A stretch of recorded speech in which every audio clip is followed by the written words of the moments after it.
Hello বন্ধুরা, কেমন আছো তোমরা সবাই? আশা করছি সবাই খুব ভালো আছো, আর আমিও বেশ ভালো আছি। চলে এসেছি রাতের ডিনার নিয়ে। তো রাতের ডিনারে আছে বেগুন পোড়া, সাথে টমেটো পোড়াও মাখা আছে। এখানে আছে পালং শাকের ডাল, আর এখানে দুটো রুটি আছে। তো আমি খেয়ে বলছি। তো আমার শীতের রাতে এই ডিনারটা খেতে খুব ভালো লাগে। বেগুন পোড়া বিশেষ করে আমার খুব পছন্দের একটি খাবার। তো আমি খেয়ে বলছি কেমন হয়েছে। হুম, বেগুন পোড়াটা খুব সুন্দর হয়েছে, খুব সুন্দরভাবে মাখানো হয়েছে। তো আমার তো এটা খুব পছন্দের ডিনার, তো আমার ভীষণ পছন্দ হয়েছে।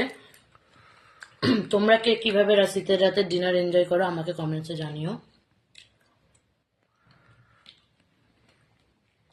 আমার ভিডিও যদি তোমাদের ভালো লেগে থাকে তাহলে লাইক করো, কমেন্ট করো, সাবস্ক্রাইব করতে ভুলো না নতুন বন্ধুরা। তো আজকের মতো আমি আসছি এখানে।